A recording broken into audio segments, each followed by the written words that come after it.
equivocado, somos llamados a cambiar el mundo. Porque esa es una realidad. Usted no es cualquier persona. Y no estoy hablando de discriminación, estoy hablando de designación de Dios. Usted no es cualquier persona. 1 Timoteo 4:12. Cuando estén listos, por favor, me lo dejan saber. Oramos y pedimos dirección de Dios en su palabra. ¿Listos? Dice, que nadie te menosprecie por ser joven. Al contrario, que los creyentes vean en ti un ejemplo a seguir en la manera de hablar, en la conducta, en amor, fe y esperanza. Padre del cielo, te alabamos, te bendecimos y te damos gracias, Señor, por este día que nos regalas. Gracias porque podemos invocar tu nombre y tu presencia para que estés aquí con nosotros, para que tu palabra haga fruto en nosotros, un nido que produzca vida eterna. Que la escuchemos y la pongamos en práctica, que podamos nosotros verdaderamente hacer lo que estamos diciendo, no solo escuchar, sino ser hacedores de tu palabra. Por eso disponemos nuestro corazón, nuestra alma, nuestro espíritu y nuestro cuerpo para atenderla, guardarla y practicarla en Cristo Jesús. Amén y amén. ¿Cómo le dice el Señor a Timoteo a través de Pablo que tiene que cambiar el mundo? A través del ejemplo, a través de ser la influencia en las personas que están a su alrededor. De manera que cada uno de nosotros, quiera o no quiera, está influenciando a las personas que están a su alrededor. Influenciar a otros no es un privilegio únicamente, es una gran responsabilidad y a veces de pronto no lo vemos de esa manera. Influenciar a otros nos permite impactar vidas, persuadirlos para que actúen de una manera. Desafortunadamente puede ser buena o puede ser mala, porque hay influencias no positivas. La influencia puede ser lo que decíamos positiva, puede ser intencional, puede ser consciente o inconsciente, porque muchas veces nosotros estamos influenciando las personas de manera inconsciente o no intencional. Buena o mala, lo importante es que esta influencia lleve a las personas a Cristo. Esto es lo que nosotros debemos ser. Por eso estamos llamados a cambiar al mundo. Y no es un llamado opcional. No es un llamado en el cual yo pueda escoger, Señor, ¿será que? Bueno, no, yo no quiero ese, yo quiero otro. Como cuando el Espíritu Santo nos dice a través de la palabra que anhelemos los dones. Especialmente el de, ¿cierto? Profecía. Entonces uno como que dice, ay, yo anhelo los dones. No, me gustaría más aquel, me gustaría más. Este llamado, el llamado a influenciar a las personas, a influenciar el mundo, no es opcional. Es un llamado de Dios a todas las personas que están en su grey, que están en su cuerpo. La influencia que lleva a las personas a Cristo les ayuda a recibir el Evangelio, a crecer en el conocimiento de Dios, a vivir en rectitud, a seguir a Cristo, a servirle en su obra, a proclamar el mensaje de la salvación. Ejemplos bíblicos tenemos muchísimos, de hombres y de mujeres que fueron influencia de sus comunidades. Y uno de ellos no solamente es Timoteo, que siendo un joven le tocó luchar duramente, porque si el apóstol Pablo le decía no, que nadie lo menosprecie, no es por si acaso, es porque pasaba. Entonces, no solamente Timoteo, no solamente el mismo Pablo, no solamente muchos otros personajes, sino uno que pasó de manera particular con sus amigos momentos muy difíciles, Daniel. Un hombre que cambió verdaderamente su entorno y que a través de la vida de Daniel y de otros personajes vamos a ver cómo realmente pudo ser esa influencia que transformó literalmente el entorno donde él estaba.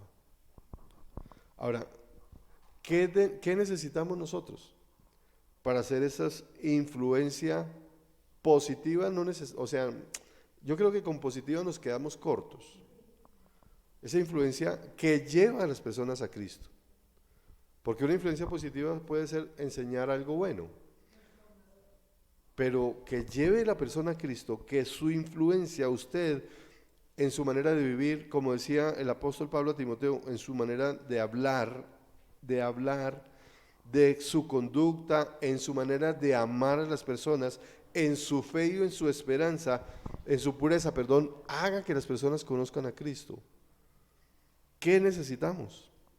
Porque la vida de Daniel nos enseña esa manera de vivir piadosa, podríamos decir, que hacía que las personas a su alrededor también pudieran seguir al Señor. Y la primera característica que encuentro yo es una fuerte convicción en la palabra de Dios. Daniel conocía la palabra de Dios y estaba completamente seguro de la palabra de Dios. Y vamos a verlo poco a poco. Pero esa fuerte convicción debe estar en nosotros. Un verso muy sencillo, un verso muy claro, pero que debemos darle una dimensión cada vez más y más grande en nuestra vida. Juan 17:17, que dice: santifícalos en la verdad, tu palabra es la verdad. Y esa fuerte convicción en nosotros tiene que movernos a caminar en la verdad, o sea, a caminar en la palabra de Dios. La convicción de que verdaderamente nosotros tenemos la verdad absoluta. Hoy el enemigo quiere quitar la verdad y quiere colocar verdades relativas, ¿cierto? Ha cambiado, quiere cambiar, no ha cambiado, quiere cambiar lo que Dios ha instituido como realidad para nosotros. Entonces, no solo la palabra es la verdad, sino que también es lo que nos permite a nosotros vivir conforme al propósito de Dios. En el Salmo 119, verso 43 dice: no me quites de la boca la palabra de verdad, pues en tus juicios he puesto mi esperanza. Salmo 119, 43. Fíjese qué tan importante es para cada uno de nosotros la palabra. Ese anhelo del salmista debe ser el mismo anhelo de nosotros. Ese conocimiento de la palabra de Dios en cuanto a qué es de Juan debe ser la misma de nosotros. La palabra es la verdad y en la palabra he puesto mi esperanza y la palabra es la que me ayuda a caminar en el propósito de Dios. Luz y lámpara para mis pies. Y esa fuerte convicción es lo que nos permite a nosotros influenciar a otras personas, cambiar el mundo. Si yo no tengo una fuerte convicción en la palabra de Dios como palabra de Dios, si yo no tengo una fuerte convicción en la palabra de Dios como mi esperanza, como mi fuente de vida, como mi fuente de conducta, pues difícilmente voy a poder transformar la vida de una persona positivamente o llevarlo a la salvación o llevarlo a que conozca a Cristo. Después de haber llegado a Babilonia, Daniel se enfrentó con su primer desafío. El rey había ordenado que un grupo de jóvenes fueran elegidos para que estuvieran junto con él, que comieran de los alimentos que él comía, ¿cierto? Y los iba a formar para que fueran parte de su servicio. Esta confrontación, al contrario de ser algo difícil desde el punto de vista de amenazar su vida, pienso que era difícil desde el punto de vista de cómo quería cambiar su cultura, que es lo que hoy día desafortunadamente pasa muchas veces aún con los creyentes, como lo decíamos hace un tiempo. Entonces tenemos nuestra cultura, tenemos nuestra forma de pensar, nuestra forma de vivir, y llega el mundo, llega el poder, llega la carne con sus deleites y nos propone cosas que están por fuera del propósito de Dios. Yo creo que es similar a lo que le pasó a Daniel. Los manjares que se comían en la mesa del rey seguramente eran lo que nosotros estamos diciendo, manjares, ¿cierto? Alimentación muy buena, porque el rey tenía a disposición todo el presupuesto que quisiera para la comida. Y él no les estaba diciendo al contrario, mire, a estos déjenlos aguantar hambre, les estaba diciendo al contrario, vengan y coman, participen de las mesas y de los vinos del rey. Esto para cualquier persona podría ser un gran honor, un acto de honor. Sin embargo, para Daniel fue un reto muy grande, porque implicaba decir no a lo que el rey, la máxima autoridad quería, y decir no a lo que de pronto la carne para cualquier persona hubiera dicho. Oiga, es que me invitaron, un ejemplo, me invitaron a la casa presidencial. ¿Cómo no voy a ir yo a la casa? ¿Cómo no me voy a sentar yo con el presidente? ¿Cómo no voy a recibir ese puesto de honor si es que necesitan gente como nosotros en esos puestos de honor? Y no somos nosotros fuertes en nuestras convicciones de fe. En Éxodo capítulo 34, verso 15, nos muestra la convicción que tenía Daniel de lo que tenía que hacer, profundamente colocada en su palabra. Éxodo 34, verso 15, dice, no se lo voy a leer en nueva versión internacional, la verdad pasé por alto de la versión en que escribí. Dice, no sea que hagas pacto con los habitantes de aquella tierra, y cuando se prostituyan con sus dioses y les ofrezcan sacrificios, alguien te invite y comas su sacrificio. O sea, comida sacrificada a los ídolos. Y esto era lo que servían en la mesa del rey. Porque el rey no era creyente, el rey no amaba al Dios de Daniel. Entonces, Daniel, ¿qué dijo? Esto puede ser muy rico, esto puede ser muy apetitoso, pero no me voy a contaminar. ¿Por qué? Porque la palabra de Dios me dice. Esa es la fuerte convicción que nosotros tenemos. Si usted no tiene una fuerte convicción, difícilmente va a poder tomar decisiones que hacen que las otras personas digan, oiga, este hombre es firme, esta mujer es firme, este es un hogar cristiano. A pesar de que tengo diferencias con ellos, estoy viendo que hacen verdaderamente lo que dicen, que viven con integridad. Porque la gente, y al fin y al cabo la palabra nos dice, estamos rodeados de una multitud inmensa de testigos, que no están esperando que hagamos las cosas bien, sino al contrario, seguramente que caigamos. Y nosotros tenemos que tener esa convicción fuerte allí. El Señor bendijo a Daniel y a sus amigos con conocimiento, inteligencia, sabiduría y mayor que a muchos de los jóvenes que estaban en el palacio, los colocó en lugares importantes. ¿Por qué? Porque se mantuvieron en la rectitud de la palabra de Dios.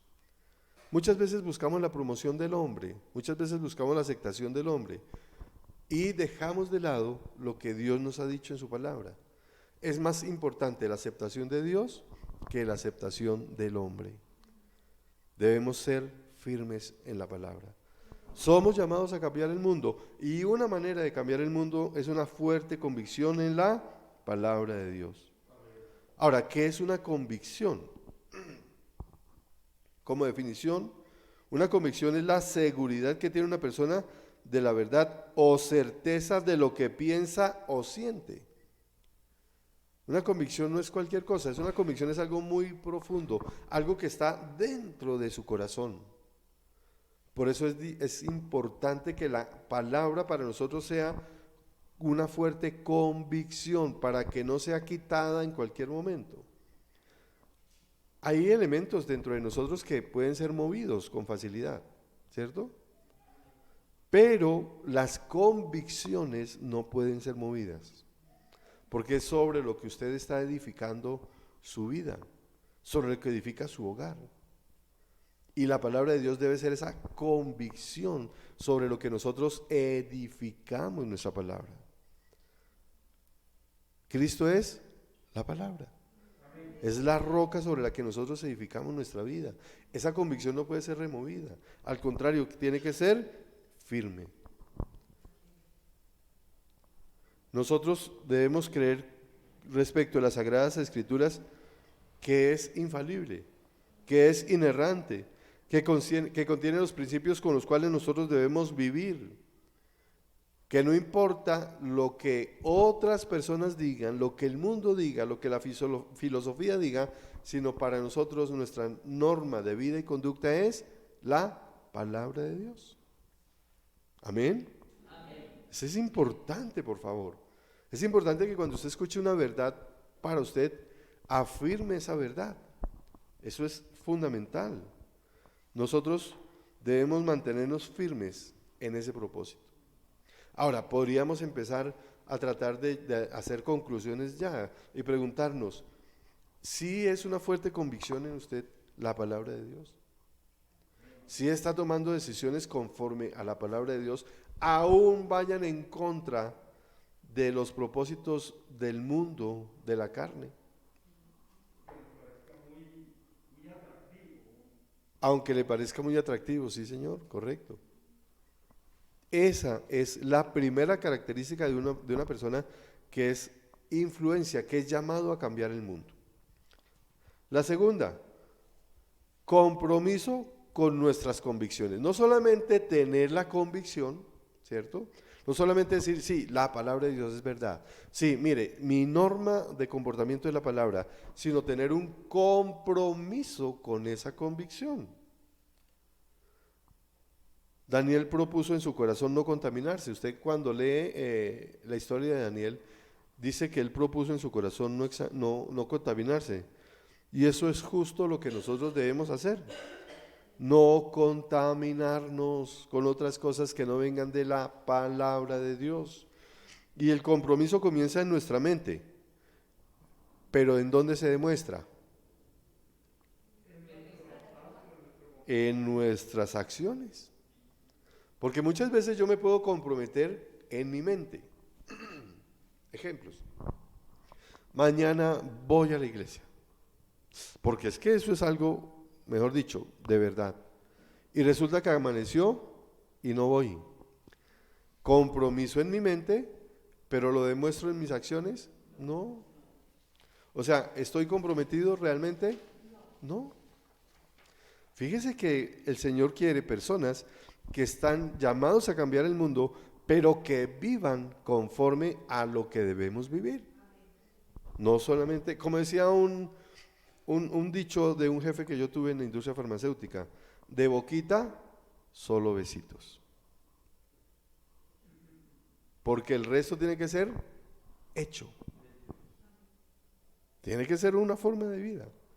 Yo no puedo solamente decir, yo tengo que actuar. El verdadero desafío del compromiso a nuestras convicciones consiste en que las apliquemos a nuestra vida en todo momento y no solo cuando nos conviene, porque a veces aplicamos el compromiso a la convicción solo cuando me conviene. No, si nosotros estamos comprometidos con la convicción, tenemos que aplicarla en todo momento. Mateo 5:16, que es parte del compromiso, es lo que Dios nos pide a cada uno de nosotros. Hagan brillar su luz delante de todos, para que ellos puedan ver las buenas obras de ustedes y alaben al Padre que está en el cielo. Fíjese que yo puedo tener una convicción fuerte, pero si no vivo conforme a la convicción, si no tengo ese compromiso conforme a la convicción, no estoy haciendo nada. Y la manera en que yo pueda hacer influencia para otras personas en cuanto a su vida piadosa, a la vida en Cristo, es haciendo que Dios resplandezca en mí y dejando que Dios resplandezca en mí. ¿Cómo? ¿Se acuerdan del apóstol Santiago cuando hablábamos hace como 15 días de las obras? Pues hagan su luz y que las personas puedan ver las buenas obras, su buena manera de hablar, su buena manera de comportarse, su buena manera en la fe, su buena manera en el amor, y alaben a Cristo. ¿Ve? Eso es lo que el Señor nos está diciendo hoy. Ustedes son llamados a cambiar el mundo, de manera que tienen que tener una convicción fuerte en la palabra, pero también debemos vivir comprometidos con la palabra, viviendo, es más, haciendo la palabra, aunque suene redundante, haciendo la palabra. Cristo nos pide que dejemos que nuestra luz alumbre a otros. La luz de cada uno de nosotros no es para esconder debajo de la mesa como la misma Biblia dice. La luz de nosotros no es para que alguien empiece a mirar y entonces descubra que de pronto hay luz. ¿No? Cuando usted descubre que hay una luz, quiere decir que esa luz está tapada, está oculta. y la luz de Dios no puede estar oculta. La luz de Dios tiene que estar evidente. O sea, toda la gente cuando lo vea usted tiene que decir, hay algo diferente en esta persona. Esta persona no solamente es una persona con buena conducta, no solamente es una persona con moral, es una persona con fe. Porque de nada sirve ser una persona moral, de buena conducta, si no mostramos nuestra fe en Dios.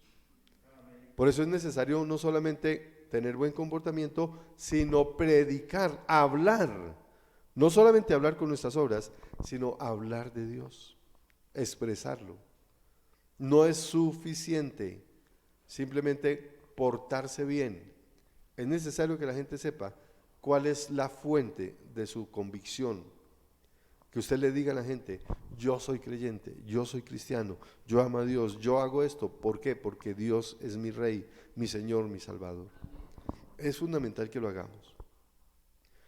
Entonces son dos elementos hasta el momento, ¿cierto? ¿Cuál es el primero? Una fuerte convicción en la palabra de Dios. La segunda, un fuerte compromiso con la palabra de Dios. O sea, yo vivo de acuerdo a mi convicción, comprometido con mi convicción. La tercera, valor para defender nuestras convicciones. Tenemos que ser valientes. Mira que te pido que seas valiente y que te esfuerces. Valor para defender nuestras convicciones. El ejemplo de Daniel es claro. Él y sus amigos tuvieron el valor de mantenerse firmes en sus convicciones y obedecer a Dios a pesar de los peligros y las amenazas. Hoy nosotros tenemos que tener valor para eso. Hoy estamos nosotros ante peligros, hoy estamos nosotros ante amenazas, y estoy hablando de a nivel internacional, a nivel mundial, estamos nosotros amenazados. Escuchaba la noticia por internet de un profesor en Irlanda que fue llevado a la cárcel por negarse a cumplir una orden de un juzgado a tratar con lenguaje inclusive a una persona. O sea, hoy día nosotros estamos siendo de verdad empujados por el enemigo y debemos mantener nuestras convicciones con valor. Y la pregunta sería, si tenemos esa valentía, estamos en ese carisma, estamos en esa integridad. Necesitamos la fortaleza de la convicción, necesitamos el compromiso para tener el valor. Hay amenazas. A mí me parecía imposible cuando me dijeron de la noticia, dije, ¿cómo es posible? O sea, por no utilizar lenguaje inclusivo. Es tan absurdo, discúlpeme, es tan absurdo como que a una persona la lleven a la cárcel o un juez determine que tiene que ser arrestado porque pronuncia mal una palabra. Es igual. Es un lenguaje inapropiado. No, simplemente se equivocó y pronunció una palabra diferente. Eso es un delito. No, ¿cómo así que es un delito? Cuando el lenguaje es ya absolutamente claro, los idiomas son claros.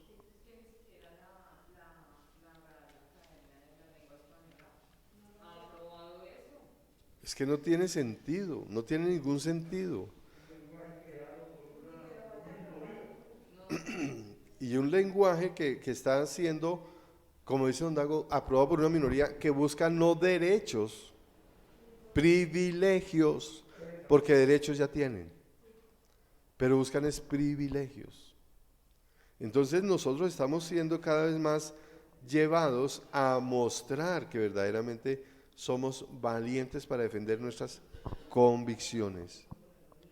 Acompáñenme al libro de Daniel, al capítulo 3, vamos a leer el versos 17 y 18. Que es un episodio que a mí siempre me conmueve porque es una Daniel, sí señora, Daniel 3, 17, 18. Daniel 3, 17, 18. Porque es un episodio en el cual nosotros tenemos que ser confrontados en algún momento. Y es cuando dan el decreto de que tienen que arrodillarse ante la estatua del rey. Y los amigos de Daniel dicen, no, nosotros no nos vamos a arrodillar ante la estatua del rey. Recuerde que ellos habían sido exaltados por su inteligencia, por su sabiduría, por la gracia que Dios les había dado y habían sido colocados en lugares muy importantes. Aún así ellos dijeron, no nos vamos a arrodillar, vamos a defender nuestras convicciones con valor.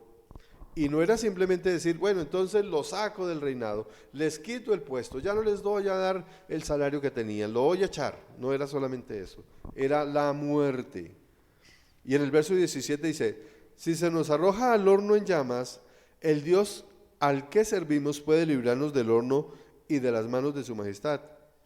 Pero aún, por favor, pero aún si nuestro Dios no lo hace así, si mi Dios es soberano y no quiere librarme del horno en llamas, sepa usted que no honraremos a sus dioses ni adoraremos a su estatua. ¿Estamos nosotros listos para esto? Pero esta actitud de ellos cambió el mundo. Esta actitud de ellos influenció a las personas para que vieran que verdaderamente estos hombres honraban al verdadero Dios. ¿Cuántas veces nosotros estamos compelidos ante nuestros hijos, ante la sociedad, con nuestros amigos, con nuestros compañeros, a tener que cambiar nuestras convicciones para lograr su aprobación? Y tenemos que tener valor para defenderlos. A eso tenemos que llegar. Por eso el Señor dice, ustedes están llamados a cambiar el mundo. Por eso su influencia es importante. Pero para que esa influencia sea importante tenemos que seguir estos pasos. Tenemos que tener la convicción en la palabra. Tenemos que tener el compromiso en la palabra. Y tenemos que tener el valor de mantenernos en la palabra de Dios. Muchas veces estamos siendo nosotros obligados por las circunstancias a cambiar nuestros valores, a cambiar nuestras conductas, a cambiar nuestra manera de pensar y de ser. Los colegios están presionando para que la educación en los hijos no sea como realmente la palabra dice, sino como la filosofía o como la pedagogía quiere, o como los gobiernos hoy decidan. Y tenemos que tener el valor para decir no. Para enseñarle a sus hijos que muchas veces ellos se levantan porque han visto a sus compañeros y diciendo, no, es que yo soy libre, yo puedo hacer lo que quiera, y usted tenga valor para decirle no. Eso es importante porque dice la palabra, enseña o instruye al niño en el camino correcto y aun cuando sea viejo, no se apartará de él. Nosotros no vamos a estar eternamente con nuestros hijos. Dios sí, la palabra de Dios sí, la instrucción sí. Por eso, y la mala influencia también, claro. Por eso es tan importante que nosotros tengamos fortaleza en nuestras convicciones y hagamos y vivamos conforme a la palabra. Eso es parte. Yo no puedo decir simplemente, no, yo soy creyente, pero no estoy instruyendo, no estoy dando ejemplo, no estoy dando testimonio a mis hijos y hablándole a mis hijos de la palabra de Dios y sustentándolos en la palabra de Dios. Esto tiene que ser integral. Esto no puede ser simplemente un dicho, eso tiene que ser una forma de vida. No estoy hablando que la religión es un estilo de vida, estoy hablando es que la manera en que nosotros vivimos corresponde a lo que Dios nos pide a nosotros. Entonces tenemos que tener esa convicción, defender nuestros valores, nuestras convicciones. Ante cada desafío, los amigos de Daniel fueron valientes para obedecer a Dios y dejaron las consecuencias en manos de Dios. Nosotros tenemos que hacer lo mismo. Se puede dar el caso de una persona que le diga en su trabajo, mire, usted tiene que hacer este ilícito, y si no lo hace, lo echo.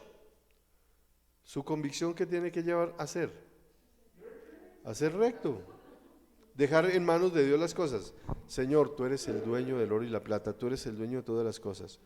Y si por caminar en rectitud me van a echar, que me echen. Pero ¿cómo es posible si el alimento en mi casa, el alimento en su casa no llega por su trabajo? El alimento a su casa llega por mano de Dios. Y se lo digo con absoluta convicción. Esa es la provisión es Dios. Nosotros pudimos vivir un tiempo en el cual Dios cerró todas las puertas laborales, empezó a trabajar fuertemente en nuestro corazón Y literalmente llegaban personas a golpear a la casa, a decir, mire, vengo a traerle este mercado, vengo a traerle estas cosas. Y eso es literal. Pero es convicción. Mire, aquí hay testimonios de otras personas que también les ha pasado. Es que la provisión llega de parte de Dios. La palabra de Dios dice claramente, el que no trabaje, que no coma. Eso es otra cosa, porque Dios no quiere perezosos. No es que no quiera, cristianos perezosos no existen. Nosotros tenemos que ser diligentes. Todo lo que hagas, hazlo con diligencia como para Dios, es parte de la palabra. Pero la provisión a mi casa llega porque Dios es el que me da provisión. Amén. Entonces yo tengo que tener mi convicción, fortaleza para poder nosotros mantenernos en el propósito. Esto no solamente es un sermón de domingo. Esto es un propósito que Dios tiene, que nosotros involucremos en nuestra vida su palabra, porque nos está preparando para vivir en momentos que tenemos que afrontar las dificultades que vienen para cada uno de nosotros. Amén. Dios quiere hombres y mujeres firmes, valientes, fuertes, estables, que vivan la palabra de Dios y que puedan transformar el mundo, que puedan influenciar sobre sus hijos y llevarlos a que ellos conozcan a Dios y vivan conforme el propósito de Dios. ¿Qué más tenemos que hacer? Primero, entonces, ¿cuál fue? Un fuerte convicción con la palabra de Dios. Compromiso con la convicción. La tercera, ¿cuál fue? Valor para defender. La cuarta, tener calma. Porque muchas veces no tenemos calma y nos desesperamos, mejor dicho, angustiamos y llega el estrés y nos arranca del propósito que Dios tiene para nosotros. Pero es confianza en Dios, calma. Mire, Daniel capítulo 2, verso 12 y 13. Resulta que el rey Nabucodonosor, no, perdón, él no fue, el rey, no me acuerdo el rey, no, bueno, tuvo un sueño, ¿sí? En el tiempo de Daniel, Ciro, el rey Ciro, tuvo un sueño. Y entonces dijo, no, yo quiero que mis magos y mis astrólogos y mis hechiceros me adivinen el sueño y me digan qué quiere ser. Y cuando usted lee el capítulo 2 y el 1 de Daniel, entiende esa parte. Y entonces llegan los hechiceros y le dicen, no, usted tiene que contarnos el sueño para que nosotros le digamos qué quiere ser. Y él dice, no, es que usted nos está pidiendo cosas imposibles, eso nadie lo puede hacer. Dice que el rey se enfureció tanto que dijo, mando matar a todos los hechiceros, a todos los adivinos y a todos los sabios.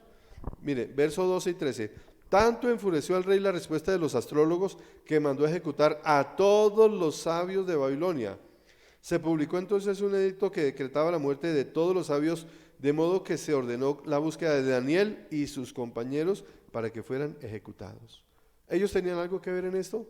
Nada. Sin embargo, fueron metidos dentro del decreto, porque los que fueron a convencer al rey fueron los hechiceros, los astrólogos, ¿ve? Y ellos nada que ver con eso. Sin embargo, esto fue lo que pasó. Ante esto, cuando Daniel escuchó la orden que Nabucodonosor, sí fue Nabucodonosor, sí, ustedes me confundieron, de matar a todos los sabios de Babilonia, incluyéndolo a él, lo primero que hizo fue orar. Él no se desesperó, él no se fue para donde el rey, pero ¿cómo se le ocurre, señor rey? ¿Cómo? Oiga, ¿qué vamos a hacer? No, venga, no. Lo primero que hizo fue orar. Avancemos, versos 17 y verso 18, de ahí de Daniel 2. Después volvió a su casa y les contó a sus amigos Ananías, Misael y Azarías cómo se presentaba la situación. Al mismo tiempo les pidió que imploraran la misericordia del Dios del cielo en cuanto a ese sueño misterioso, para que ni él ni sus amigos fueran ejecutados con el resto de los sabios babilonios. Mire, cuando nuestras convicciones son desafiadas, tenemos nosotros que mantener nuestra mirada en el Señor. Y eso es calma. En toda situación, bajo toda circunstancia, con oración y ruego, presenten sus peticiones delante de Dios y la paz de Dios, que sobrepasa el entendimiento humano, guardará su mente y su corazón. O sea que lo primero que nosotros tenemos que hacer es orar. Es que la situación es muy difícil, es que nos están diciendo, es que los impuestos, es que la expropiación, es que orar. Y orar implica mi oración personal, mi oración diaria, mi devocional con Cristo, pero también mi tiempo de oración en comunidad, en congregación. Nosotros necesitamos clamar, nosotros necesitamos verdaderamente estar delante de Dios orando. ¿Quién es la respuesta a todas estas circunstancias difíciles que vienen sobre nuestra vida? Dios. Y Él responde a través de la oración. Si usted no ora, no se está comunicando con Dios. Ay, Dios sabe todas las cosas. Él sabe que yo estoy pensando en que lo que necesito. Sí, pero usted necesita orarlo. ¿En dónde está? En la palabra está. Y todo cuanto pidan en el nombre de Jesús, les será dado. Y si dos de ustedes se ponen de acuerdo, el Señor les responderá. Nosotros tenemos que orar. Es lo primero, guardar calma, orar. No dejarnos llevar por la ansiedad, por la frustración, por el miedo. Si nosotros buscamos al Señor en la prueba, Él calmará nuestro espíritu y fortalecerá nuestra confianza. Amén. El Dios es soberano sobre todo lo que ocurre. Y Dios promete cuidarnos y hacerlo todo para nuestro bien. ¿No dice la palabra del Señor que todo nos ayuda para bien? Eso es una convicción en mí. Señor, esta circunstancia difícil algo me está trayendo de bendición. Me ayuda para mi bien, o me está fortaleciendo, o me está haciendo madurar, o me está haciendo pensar en lo que yo necesito abandonar. Algo está pasando en mi vida y Dios a través de esta circunstancia difícil me está llevando a niveles más profundos en mi relación con Él. Mire lo que dice el Salmo 37, verso 5, y después vamos a saltar al verso 40. Encomienda al Señor tu camino, confía en Él y Él hará o actuará. Señor, pero es que la situación es muy difícil. Encomienda al Señor tu camino, confía en Él y Él obrará. ¿Se acuerdan del ejemplo del equilibrista con la carretilla? Súbase a la carretilla con Dios. No hay malla de protección, súbase. No son 20 metros, son 50 metros, súbase. Es que la carretilla tiene la rueda floja, súbase. Confíe en Dios. Saltemos al verso 40 del Salmo 37. El Señor los ayuda y los libra de los malvados y los salva, porque en Él ponen su confianza. Cuando usted pone su confianza en Dios, Él los libra de los malvados, Él nos salva de los perversos. Pero tenemos que poner nuestra confianza en Dios. No mi confianza en lo que yo creo, no mi confianza en lo que me están diciendo en cuanto a las filosofías extrañas, no mi confianza en cuanto a lo que me están mandando de los otros lugares, en mi confianza en Dios. Por eso es importante su convicción en la palabra. Porque si usted tiene convicción que la palabra es la verdad, entonces dice, lo que Dios me dice a través de la palabra, eso hago. Si usted quiere ser una influencia excelente, llevar a Cristo a sus hijos, a las personas que están a su alrededor, confíe en Dios. Viva como Dios quiere, porque Él lo guarda, Él lo salva. Entonces necesitamos tener convicción en la palabra, tener compromiso con la palabra, tener valor para defender nuestras convicciones, tener calma y ¿qué más? ¿Cuál? Confianza en Dios. Necesitamos un espíritu como el de Cristo. Para podernos mantener firmes necesitamos un espíritu como el de Cristo. Para poder llevar la influencia que nosotros tenemos, para poder cambiar el mundo necesitamos un espíritu como el del Señor Jesucristo. Conocemos los frutos del espíritu. amor, gozo, paz, paciencia, bondad, dominio propio, ¿cierto? Amabilidad. Nosotros debemos parecernos a Cristo en lo más que podamos. Fíjese que la historia de Daniel es también rica en otras cosas. Cuando él es cautivado y llevado a Babilonia, él tuvo que haber sido arrancado ¿de dónde? De su tierra, de sus amigos, de sus parientes, de las cosas que él amaba. Él tenía muchas razones para sentir amargura y resentimiento hacia el rey, ¿sí o no? Sin embargo, ¿vivió con amargura y resentimiento? No. Vivió mostrando el fruto del Espíritu Santo. Cooperó con el rey, vivió haciéndole favores. Él mismo es el que le interpreta el sueño. O sea, fíjese que nosotros tenemos que vivir como Cristo vivió. Es que lo que está pasando a mi alrededor es una cosa muy difícil. Espere y verá que ese sí va a saber quién soy yo. Pues si va a saber quién es usted, que vea el que es usted en Cristo, no el que es usted en su carne. Que las personas vean el amor de Dios a través de usted. Que vean el Espíritu Santo en usted. Porque el Espíritu de Cristo, ¿quién es? El Espíritu Santo. Que la gente vea el fruto del Espíritu Santo en su vida. Recuerde que nosotros podemos tener muchos dones. Nosotros podemos tener palabra de fe, podemos tener profecía, podemos tener muchas cosas. Dice el apóstol Pablo, pero si no tenemos amor, de nada nos sirve. Entonces, lo más importante en cuanto a vivir nuestra vida es vivir como Dios vivió, como Cristo vivió. Dios es amor. Vivir con amor, mostrar a Cristo en nuestro corazón. Necesitamos ser constantes en nuestra fe también. Usted para hacer influencia de otras personas necesita ser constante en la fe. Usted no puede ser intermitente. A veces sí, a veces no. Hoy sí, en 2 meses no. Una vez sí, otra vez no. No, necesitamos ser constantes. Nuevamente, Daniel capítulo 6, verso 1 al 4.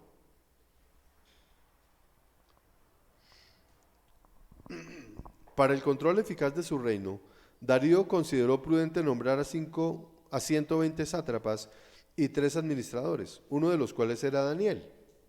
Él pasó por varios reinados, ¿cierto? Ok.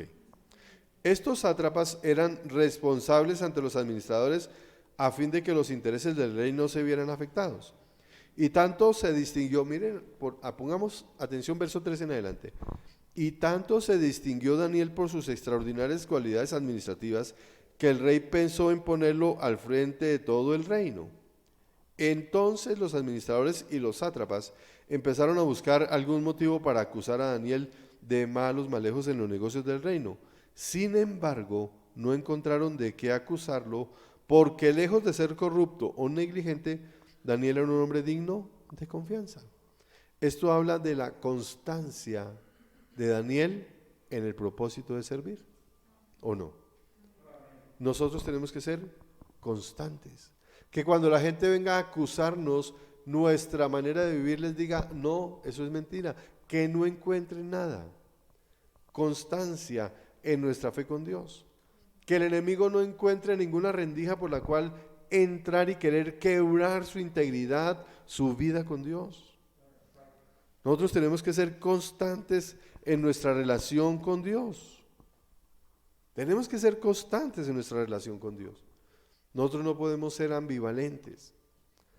Si usted quiere ser influencia verdadera en las personas que lo rodean, hijos, hermanos, esposo, esposa, familiares, amigos, lo que sea, usted tiene que ser constante en su caminar de fe. Usted no puede ser ambivalente. Yo sé que aquí hay testimonios de eso, pero el testimonio personal también es importante. Yo fui muy perseguido en mis trabajos por mi fe. ¿Perseguido en qué sentido? Perseguido en cuanto a que las personas querían buscar que yo abandonara mi postura de fe. Y entonces al principio me invitaban, vamos a tomar el viernes, vamos a hacer esta cosa, vamos. Yo les decía, no. ¿Qué hicieron? me despreciaron, me dejaron completamente aislado. Y sentirse usted aislado en un grupo de trabajo no es fácil. Pero yo seguí constante en mi caminar con Dios. Y entonces empezaron a burlarse. Y la burla era ponerme un apodo. Me decían el reverendo. Yo con eso no me ofendía. ¿Qué estaban haciendo? Hablando proféticamente lo que iba a llegar a ser. ¿Ve? Después, ¿qué empezó a pasar? Empezaron a cambiar, porque vieron la constancia y la determinación. Y entonces cuando tenían alguna circunstancia difícil, algún problema, llegaban: hermano, es que tengo este problema en la casa, ¿qué puedo hacer? Hermano, ore por mí porque es que usted es tal cosa. Y empezó a cambiar a través de la constancia. Y no fue un mes, no fueron 2 meses, fueron años en los cuales el Señor me tuvo y me fue formando en esto. Nosotros tenemos que ser firmes y constantes en nuestro caminar de fe. No podemos ser ambivalentes, no podemos decir hoy sí, mañana no. Y eso tiene que ver con su relación con Dios, eso tiene que ver con su integridad y con su comunión en su comunidad. No puedo decir, no, yo soy constante, eventualmente voy. Yo tengo que enseñarle esto, mire, porque es que es el reflejo de la vida de una persona, la falta de congregarse. ¿En dónde crece el creyente? En la comunidad, eso es lo que dice la palabra. Él mismo designó a unos apóstoles, maestros, pastores, profetas, evangelistas, los 5 ministerios, para que todos, incluyendo a los apóstoles, a los pastores, a los profetas, a los maestros, a los evangelistas, para que todos crezcamos hasta llegar a la estatura de Cristo. Y entonces, ¿en dónde encontramos los pastores, los maestros, los apóstoles? ¿Dónde los encontramos? En la iglesia. Y estábamos diciendo, mire, en la iglesia crecemos, en la iglesia nos edificamos, en la iglesia aprendemos la palabra de Dios, en la iglesia practicamos nuestros dones, en la iglesia estamos nosotros haciendo parte del cuerpo. No podemos estar disgregados, no podemos estar nosotros sueltos. Un cuerpo no tiene miembros sueltos, tiene todos unidos. Amén. Luego tengo que decirles la verdad porque es que es parte de su crecimiento, de mi crecimiento y de nuestro desarrollo como iglesia. Tenemos que mantenernos constantes en la fe. Amén. Y por último, confianza en el Dios de la Biblia. Ahora, ya dijimos, tenemos que tener confianza en la palabra, pero también confianza en el Dios de la Biblia. No solamente debemos estar convencidos de que lo que dice la Biblia es cierto, sino también debemos creer que Dios es digno de toda confianza. Puede que nosotros puede que nosotros podamos pensar, bueno, y si mi fe es puesta a prueba, ¿qué va a pasar? Pero mi respuesta siempre tiene que ser mostrar confianza en Dios. Siempre tiene que ser confianza en Dios. Nuevamente Daniel capítulo 6, porque es como la conclusión de todo lo que nosotros hemos visto, de la fuerte convicción, de creer en la palabra, de tener fortaleza para defender las convicciones, de tener calma, ¿cierto? De estar uno constante, de tener el Espíritu del Señor. Lo que pasó con Daniel, confianza en Dios. Daniel capítulo 6, verso 10. Daniel se enteró de la publicación del decreto, fue a su casa y subió a su dormitorio, cuyas ventanas se abrían en dirección a Jerusalén. Allí se arrodilló y se puso a orar y a alabar a Dios, pues tenía por costumbre hacerlo 3 veces al día. ¿Cuál era el decreto? ¿Se acuerdan de los sátrapas y de los administradores? Fueron y le dijeron al rey, mire, emita usted un decreto en el cual toda persona que durante 30 días no honre a su Dios o no honre a su majestad y ore a cualquier otro Dios, sea llevado a la muerte. Y el rey dijo, oiga, sí, y firmó el decreto. Cuando Daniel, fíjese que hay cosas importantes, sus ventanas abrían en dirección a Jerusalén, o sea, donde él estaba no estaba escondido. Y los sátrapas llegaron a las habitaciones de Daniel y lo vieron ¿qué? Orando, alabando a Dios, a pesar de que había un decreto. Dice, él se enteró de la publicación del decreto. Sin embargo, ¿qué hizo? Siguió actuando como actuaba. No se escondió. Vamos a orar en silencio, vamos a orar aquí pasito. No, siguió haciendo lo normal. Confiaba en Dios.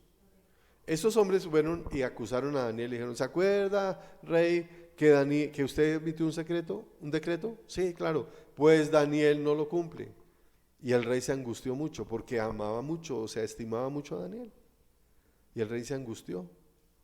Entonces, vamos a leer en el capítulo 6, verso 21 al 23, y después saltamos del 25 al 27 para ver como la conclusión de lo que pasó. Le tocó al rey enviar a Daniel al foso de los leones. Le tocó, a pesar de que quiso defenderlo, a pesar de que se demoró un día para poder decir, bueno, sí, que se cumpla el decreto. Entonces, esa noche dice que el hombre no pudo dormir, que estuvo angustiado. A la mañana siguiente, muy temprano, estamos en el verso 21, va al foso de los leones y le pregunta a Daniel, Daniel, ¿pudo tu Dios salvarte de la fauce, de la boca de los leones? Entonces Daniel dice, que viva su majestad por siempre, contestó Daniel desde el foso. Mi Dios envió a su ángel y le cerró la boca a los leones. No me han hecho ningún daño porque Dios bien sabe que soy inocente, tampoco he cometido nada malo contra su majestad. Quiero que nosotros miremos una cosa, tenemos el tiempo. Había un decreto que era ley en Babilonia de que el que orara a otro Dios era condenado a muerte. ¿Sí había un decreto? Sí. ¿Daniel era culpable de haber orado, haber roto ese decreto? Sí. Sin embargo, fíjate lo que dice Daniel. Dios sabe que soy inocente y que no he hecho nada malo contra su majestad. O sea, yo no cumplí su decreto, pero no he hecho malo nada contra usted. ¿Y la inocencia de dónde venía? Señor, yo no he pecado contra ti. Muchas veces nosotros, es que el decreto, es que me toca, es que si no hago esto malo, entonces, y pues, no, Señor, yo no peco contra ti. Yo soy inocente y Dios va a levantar su mano y a salvarme porque soy inocente delante de Dios. Cuando vengan cosas que le quieran obligar a usted a hacer en contra de la palabra de Dios, defienda su inocencia. Y la inocencia es decir, Señor, este decreto obliga a que nosotros robemos, no vamos a robar. Este decreto obliga a que nosotros mintamos, no vamos a mentir. Este decreto obliga a que nosotros digamos que lo malo, que lo perverso es bueno, no lo vamos a decir, porque somos inocentes delante de Dios. Nosotros queremos cambiar el mundo. Mantengámonos en la inocencia de Dios, mantengámonos limpios delante de Dios y nuestra influencia terminará transformando la vida de las personas que están a nuestro alrededor. Verso 23, sin ocultar su alegría, el rey ordenó que sacaran del foso a Daniel. Cuando lo sacaron no se le halló un solo rasguño, pues Daniel confiaba en su Dios. Confianza en Dios. Nosotros tenemos que tener confianza en Dios, y el resultado de una vida que confíe en Dios, el resultado de una persona que sea constante en la fe, el resultado de una persona que tenga valor para defender sus convicciones, que tenga calma, que tenga compromiso con la convicción y que tenga una fuerza y convicción de que la palabra de Dios es verdad, es lo que dice del verso 25 en adelante. Más tarde el rey Darío firmó este decreto: a todos los pueblos, naciones y lenguas en este mundo, paz y prosperidad para todos. He decretado que en todo lugar de mi reino la gente adore y honre al Dios de Daniel, porque Él es el Dios vivo y permanece para siempre. Su reino jamás será destruido y su dominio jamás tendrá fin. Él rescata y salva, hace prodigios en el cielo y maravillas en la tierra. Ha salvado a Daniel de las garras de los leones. Amén. Si hizo con Daniel, eso mismo hará con nosotros. Nosotros estamos llamados a cambiar el mundo, pero tenemos que tener firme convicción. Tenemos que tener la valentía, el arrojo, la seguridad, la certeza, la confianza que Daniel y sus amigos tuvieron, que tuvo Pablo, que tuvo Esteban cuando estaba siendo apedreado, que tuvo Moisés para salir y volver a Egipto a llevar el pueblo, que tuvo Moisés para decir: me mantengo firme en la fe, que tuvo Elías a pesar de que fue también condenado a muerte. Dios está buscando hombres y mujeres que verdaderamente acepten ese llamado para cambiar el mundo, que sean fieles, que sean verdaderamente esa influencia que la gente necesita, y que permitamos que a través de nuestra vida los que no conocen a Dios decreten que el único Dios verdadero es el Dios de nosotros. Amén. Que salva, que protege, que cuida, que permanece para siempre. Amén. Padre del cielo, te alabamos, te bendecimos y te damos gracias, Señor. Gracias.